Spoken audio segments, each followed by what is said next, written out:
And that had always been the dream, if I'm honest, to live and work in central London. However, I met my now husband 4 weeks before I moved. It was definitely an interesting conversation because, of course, they heard exactly what you've just heard. And were like, so why teaching? Everything you could think of from the film, I made it in cake and put it on this massive board. And that cake blew up and went completely viral with like 3.5 million interactions and things like that. Hey, and welcome to This Story Is Mine. My name is Rob, and today I'm going to be interviewing another Rob. Rob I've known for over 10 years.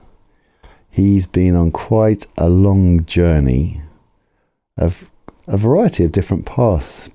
However, all those paths seem to have merged away from each other and then back into where he is today, starting up his own new business called Mr. Baker's Cake School.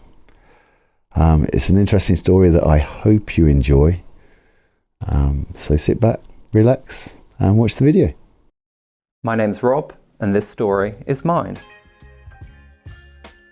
So I like to attribute kind of my inspiration for this journey that I'm on to my grandmother. Okay. So Nana Baker is my real name. I describe her often as the quintessential Enid Blyton grandmother because everything in her home was made from scratch. So jam, cakes, biscuits, pastries, you name it, even wine, everything was made from scratch. And every year coming up to Christmas, we would get a delivery of mince pies and Christmas cake and Christmas pudding, everything that she had made. And then in my early 20s, she sadly passed away. And I suddenly realized as Christmas was approaching that delivery wasn't going to come. And I was like, somebody else is going to need to take over, and that person's going to be me. That was when I decided to take things seriously. And I got one of Delia's books, Queen Delia, and I decided to learn how to bake, starting with Christmas classics like Christmas cake, Christmas pudding. And yeah, so it kind of very much fell into the role of the family baker and then just potted along with that quite nicely for many, many years. Typical, 2.4 children household for a very long time. So mum, dad, older brother, and then after 7 years, the younger sister came along. A fairly typical family dynamic. As I say, dad's out at work. Mum was a childminder, so she was at home all day, every day. She was very much the family cook. And very much encouraged me to cook when I went vegetarian at the age of 10, which went down very well. And so, yeah, there was a lot of support for me to get involved in the kitchen, which was great. At school, I was the quintessential boffin or geek or nerd or whatever you want to call it. Try hard, overachiever, always looking to do the next thing to show off and get that validation that I was the best. Because we moved from Berkshire to Hampshire when I was about 5 or 6, I think. So started school in Berkshire, then Southampton. Coming into infant school, partway through, you make new friends. And I kind of had like a core group of friends, I would say, through infants and juniors. But then when I went to senior school, I went to an all-boys school. So a lot of my friends at juniors had been girls, and also friends who went to different schools. So very much started again at senior school, but I struggled with the all-boys school thing. At that time, I was actually quite active in the church, and so a lot of my friend groups were based on like my faith group and people I saw at church on Sundays and things like that. So yeah, that was very much where I kind of gravitated towards when I wasn't at school. School was kind of just like where I had to go in the daytime. So after senior school, I went to a sixth form across the other side of Southampton, actually. I chose to go to it because more of my friends went there. Okay. So actually very much got to relaunch myself as a person, which was great. Exploded out of the closet. But at that point, I kind of initially became quite friendly with a lot of other people who were practicing Christians at college. There was a Christian union that I went to, but unfortunately my experiences with them weren't the best. There seemed to be quite a lot of born-again Christians isn't the right word, but if you think about the idea we have of people like that and how zealous they tend to be, that was what I was facing, and where in my own church community I'd been very welcomed and accepted, I didn't feel the same way there. And I won't go into too much detail because it's buried in the past, but I had a few bad experiences which led to me moving away from my faith, which I've never kind of gone back to at all, and that's fine. I initially chose nursing, I think because I was keen to get away to university at quite a young age, and I had accrued the qualifications by the age of 17 that I needed to do nursing. So in hindsight, it was a bit of a impetuous leap, I guess would be the right way to describe it, quite impulsive. And while I did love aspects of the job, I really struggled with the bureaucracy of the job. So I did nursing, and then didn't work as a nurse. I dabbled around with a few other kind of jobs. I worked for a private healthcare insurance company, doing consultation on private medical claims. While I was doing that, I got a job part-time in a pub because, as most people at that age, I lived in a shared house and just wanted something to do in the evenings to keep myself busy. And I loved working in the pub so much that when assistant manager came up, I quit the insurance company and went full-time working in the pub. Seriously, you could fill a whole podcast episode just with my career. And while I was working in pubs, because I say pubs plural, because from assistant manager in that company, I got seconded, I guess is the word, to go and cover in other pubs across the country when people were ill or had left and they needed interim management. And as part of that, of course, you end up in the kitchen. I absolutely loved working in professional kitchens, and actually started just scheduling myself to work in the kitchen, which was absolutely amazing. And then from doing that, I got headhunted up to one of our flagship pubs in central London. So I was working in Covent Garden. And that had always been the dream, if I'm honest, to live and work in central London. However, I met my now husband 4 weeks before I moved. So I'm up in London, I'm working all the hours under the sun in this amazing environment, but all my friendship groups and my relationship are still down here. So it very much ended up being almost like I was commuting back as often as I could. And so after probably just a few months, I ended up leaving and coming back to Southampton just because I realised that my relationships were more important to me than the dream of living in central London, which was great, but it was a lot. It's a high octane lifestyle because you are literally, from the moment you wake up to the moment you go back to sleep again, you are on it 100%. There is no, because I lived on Whitehall as well, so I'm literally in central London the whole time. So even just nipping to the corner shop, you're like negotiating your way around tourists, or in some cases, the London Marathon, because it finishes on Whitehall, that's where they recover. So yeah, it was a lot. And then coming back down here was when I kind of decided, what am I going to do with myself? I decided that I would go back to university. I would do business with events. And I'll be honest with you, that was another quite impulsive moment because I was watching TV and I was seeing everyone getting their A-level results and talking about what universities they were going to. And again, love academia, love studying. So I was very inspired by that and basically contacted Southampton Solent and said, I'm looking to do a degree in something linked to what I have been doing, obviously hospitality, events and what have you. And they were actually quite keen to have me on the programme because they thought that my skills and my experience would be quite beneficial to the other undergraduates. So I went back to university, 3 years, and I'll be honest with you, that university experience for me was much more positive than the first time. I personally believe that 17, 18 is too young to choose what you want to do with the rest of your life and to go off and live on your own for the first time with no life experience. Whereas having done the London thing and the various other things, I kind of took it a lot more seriously, and I feel like I did a lot better academically as a result. However, time for another change because while I was studying, I don't even know how it happened actually. I got the idea that I wanted to go into teaching. So in my third year of my degree, I started volunteering at a primary school on my days that I wasn't in university. Absolutely loved it. It was a fantastic experience and very much felt like that was the direction I wanted to go in. So straight off the back of university, I applied for postgraduate programs for teaching, but didn't get in because I didn't have enough experience just volunteering. So I then, in the school I was volunteering at, got a job as a teaching assistant, and did that for a year, and then reapplied and got onto a teaching program. So with postgraduate programs, you apply much in the same way you do for normal university, like UCAS and all that jazz.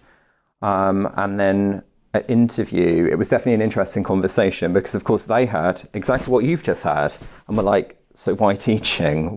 There was a lot of discussion about how running businesses and running events is very similar to working in school and supervising people and health and safety and all of those sorts of things. But eventually I think I won them over because, of course, I was offered a place.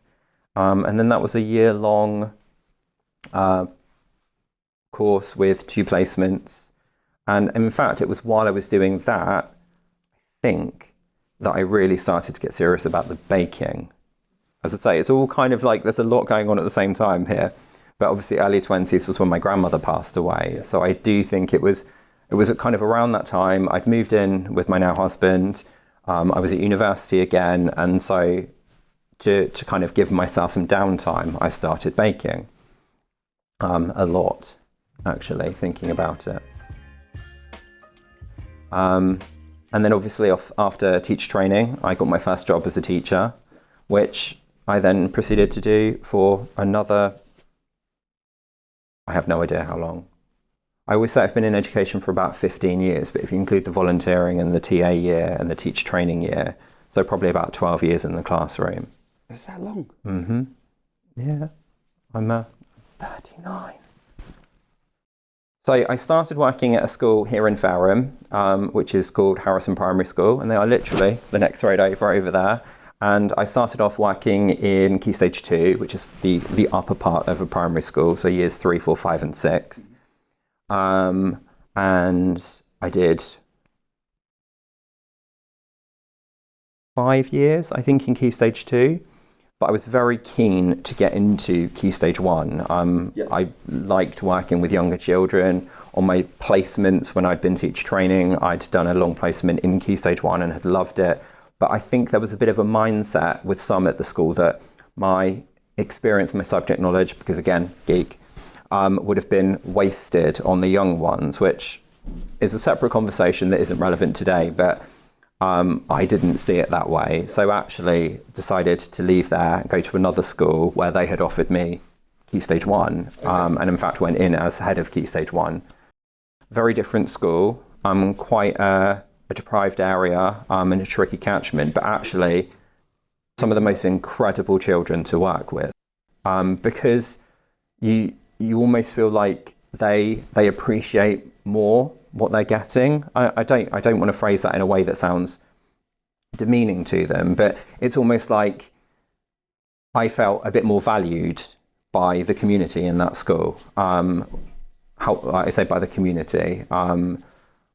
Some of my ideas, so let's say, were a little bit controversial. It's always tricky when you go into senior leadership in a school and then have kind of changes that you would like to see made, because I did butt heads with a few people quite a few times there. So while I was at Harrison, and I'm baking regularly, like to the point that I'm known for baking at this point. Like it's very much my hobby. And excuse me, one of my work colleagues asked me to make her daughter a birthday cake, and I said, absolutely not. I don't do that. I'm a serious baker. I don't decorate cakes. And then she did the whole, but you're very artistic and blah, blah, blah. And I'm very easily led, and I find it very hard to say no to people.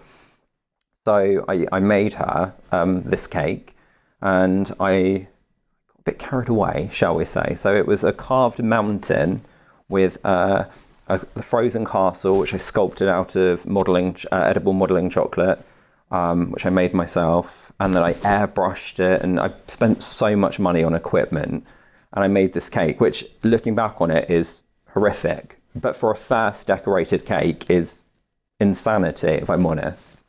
And I think between the combination of the reception that got from people and also the sheer amount of money I had spent on tools and equipment, I kind of decided that I should probably keep doing this. And so I did. And very quickly, kind of things escalated. I was watching a lot of these American TV shows where they do what we now call illusion cakes, but cakes that look like other things. And so I did like a life-size standing guitar cake, and I did a sewing machine, life-size again. I did a Kenwood stand mixer.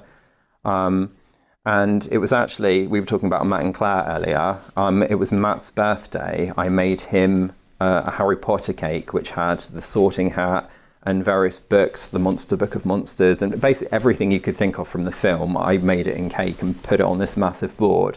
And that cake blew up and went completely viral with like 3.5 million interactions and things like that. And that is very much where kind of things took off, I think, because suddenly I was getting attention from the industry. I was getting invited to events, and again, with the benefit of experience and hindsight, it wasn't that well done, but it was quite innovative for the time. And so I suddenly found myself going to places like Cake International, which is the world's biggest cake decorating kind of show, exhibition, convention, whatever you want to call it. And then, of course, that ignited my passion for it even more. And so I I dabbled briefly with selling cakes to order, as you know. Yeah. Didn't enjoy that, because suddenly you're making what other people want you to make and not what you want to make. So I kind of veered away from that and started creating online content. So cake decorating tutorials and videos and what have you. Not particularly well, if I'm honest, but never mind. And then I entered a few online competitions at the same time, and won those, which again raised my profile within the industry a bit more. And I very much kind of, again, potted along, trying to juggle being a full-time primary school teacher whilst also being a full-time baking and cake decorating content creator. It's a very busy time. It came to a head where I was getting paid work. I was getting brands contacting me to do work for them. I was getting magazines contacting me to do work for them. And I realized that I was making an income from this. So therefore I could probably afford to pull back on the teaching somewhat. So it was when I moved to my third school, the one where I was just before I left, that I went part-time so that I could have 3 days where I could solely focus on teaching, and then the rest of the week to solely focus on the baking and the cake decorating, which kind of worked for a couple of months. And then COVID happened. So I went there in September 2019, and then obviously COVID, the first lockdown was March 2020. But unlike many other people, for me, work-wise, actually, it was quite a positive time because I was already creating content and I had converted a bedroom at home into a baking and cake decorating filming studio. Suddenly, these organizations that weren't able to make their own content anymore and have their staff in creating recipes and things were contacting me and asking me to do it for them. And so, again, whilst trying to teach during lockdowns, I'm making recipe videos, I'm creating recipes for brands, I'm making cake decorating tutorials for magazines still. And in fact, it was during that time that I started pivoting my own content for my own YouTube channel away from just cake decorating and actually started making content for children, because I wanted my pupils to have the chance to see me and spend time with me without it just being me teaching them phonics and maths and what have you. So I was doing a weekly online cooking or baking video, which I called Mr. Baker's Cake School. And so they did really well. They had press attention locally and then nationally because other schools started using them for their pupils too. And then Kenwood got in touch and they said, we love what you're doing. We've been wanting to develop a platform to encourage the next generation of cooks and bakers to get into the kitchen. Would you like to develop it with us? And lo and behold, over various meetings in pub beer gardens at social distance, we came up with the Kenwood Kids Club, which celebrated its 2nd anniversary in August. Once the world started to relax a bit, obviously my profile had risen a little bit more again, so I started getting invited to come and do live cooking demos at food festivals and other shows and events, and still teaching, still doing all this other stuff. So literally, it was absolutely insane. So it would have been Christmas 2021. I was very much struggling with the expectations of what the children needed to achieve at school. Having been at home for so much of that early schooling experience, so I was teaching year 2, so my current class had gone home in year R for the first lockdown and never really come back. In year 1, they'd been in and out and never really had that consistency. And then suddenly they came into year 2 and it was everything's back to normal. And it wasn't, because they had missed out on the chance to develop the social skills they needed, the independent skills they needed, and they weren't ready for the rigor and the expectations of formal school. And so for someone like me who had been teaching for so long, and I consider myself quite a holistic practitioner, I'd like to be very responsive to the needs of the children, suddenly I felt I wasn't able to do that anymore. And I found it quite damaging to my mental health, if I'm honest. And then, Christmas 2021 comes around and my mum and my sister is also a primary school teacher, basically sat me down and said, you can't carry on as you are. You're working far too much. You're really struggling with the teaching. Why don't you leave and open the cookery school, the baking school that you've been talking about forever? Expect that from your parents in particular. Leave this very secure, well-paid job to go out on your own into the unknown and take a risk. But again, as I mentioned earlier, I'm very easily led and I find it very hard to say no to people. So I went back into school on not the 1st of January, but pretty much, and I handed my notice in and immediately started developing what is now Mr. Baker's Cake School. So my husband is not a big fan of impulsiveness and those leaps into the unknown. And so selling him on the idea was something I was actually really worried about. But it was his parents and their response that I think made him feel really secure about things, because as soon as he told them about it, they were like, that's a great idea. We think that's amazing. He's going to do so well. And because they had seen the earlier parts of the journey, we actually lived with them for a while we were saving to buy a house. So I was making these early cakes in their kitchen. I think they had realized between my work ethic and my existing success that it could be successful. And I think, the fact that they were so confident made him feel confident. And that definitely helped. I think if it had been a battle at home, it probably wouldn't have happened. But no, family have been so supportive. So we do preschool sessions twice a week. We do after school clubs 3 times a week. We do home ed sessions once a week. And then on the weekend, generally, there's a couple of adult classes, one maybe more complex and one a bit more simple. So generally, through any given week, you're probably talking about around 50 people coming through the doors. So, and those numbers are only going up because the plan very much for this place was actually to work with local schools to help them deliver their food and nutrition curriculum.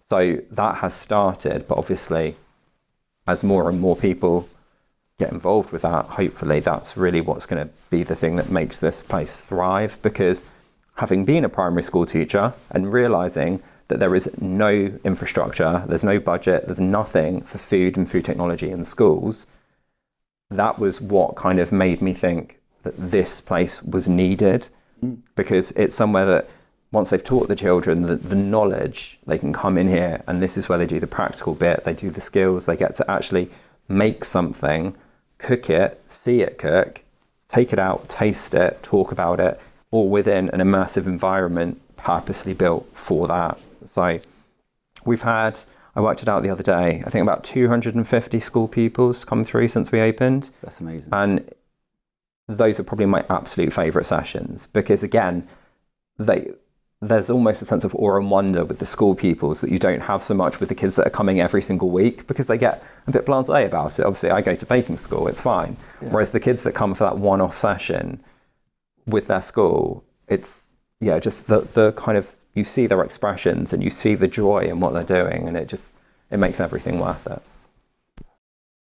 I was going to ask what part of the business rewards you most, but I think you made that abundantly clear. I think working with children, but also working with anybody who, is doing something that perhaps they thought they couldn't do, and they've never had the confidence to try, and then they come here, they take a class, and you almost see them. There's those people that are very like, oh, I won't be able to do it, or this isn't going to work, and then they finish and they've created this amazing thing, whether it's a loaf of bread, a decorated cake. The kids because we do all sorts of baking with the kids, but the awe and wonder on their faces when they're like, I made that was me. Well, I think it's the world we're living in now, isn't it? Again, I talked earlier about the fact that I learned to bake with my grandmother. I was encouraged to cook with my mother. Not everybody has those early experiences, and it's nobody's fault, because the way that we work has changed. My grandmother was essentially a stay-at-home mum and then grandmother, and they provided the childcare in the school holidays. My mum was able to work from home in a time when people weren't working from home, so she was able to encourage me there.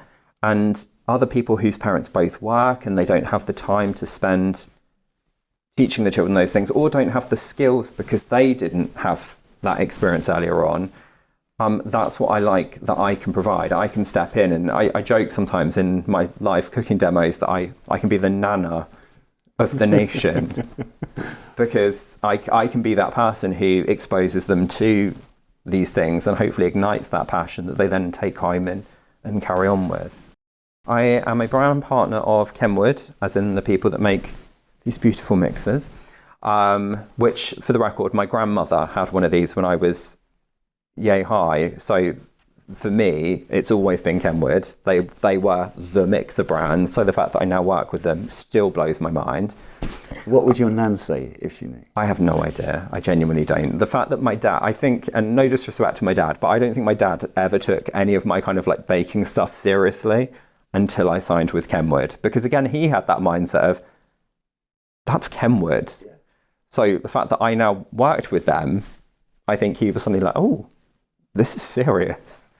But yeah, so Kenwood, I have worked with Renshaw, the UK icing manufacturer, for many years now. And in fact, they've been very good to me. In fact, since I opened this place, they now provide all of our stock for everyone to use.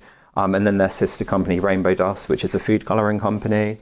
I've created content for Bako Foil recently. I've worked with Cake Masters magazine, Cakes and Sugarcraft magazine, Cake Decoration and Sugarcraft magazine. Oh God, I don't even know. Loads of people. Little Pod Vanilla, which is a fantastic company that works with vanilla farmers in Indonesia, so that making sure that the money made from the product goes straight to the farmers. The thing for me is integrity is key. So I will only work with brands that I actually value them and what they do. So again, Kenwood for me was given. Renshaw was the product that I have used since I decorated that first cake. So working with them was a given. Bako Foil, when they got in touch, I had a drawer full of it already because it's my go-to brand. So I'm not somebody who, I'll get an Instagram DM from a brand saying, we love what you do and would love to work with you. It's much more about, if I know it and I value it and I will happily endorse it, then I will work with that brand. I do occasionally have that, where will I be in 5 years or will I be in 10 years conversation with myself. I honestly don't know, because obviously very much this is me. So yes, I have this lovely environment that I've created, but it's me. I'm the one teaching the lessons. I'm the one planning the content. I do have staff who are absolutely fantastic, but they're very much here to support. And I don't know that people would want to come to Mr. Baker's Cake School and not work with Mr. Baker. So I don't know what the end game is. I just very much know that right now my priority is really developing those relationships with schools and counteracting that hidden gemness that I think we've developed. People walk through the door and the first reaction is, wow. And I think yours was as well. Yeah. And then their second reaction is, we didn't know you were here. And so that's what I need to counteract. I need people to know that I'm here. And then after that, we can start to think big picture. Rob, your story has been amazing. I wish you absolutely every bit of luck for going for the future. Thank you. And yeah, thank you very much for your interview.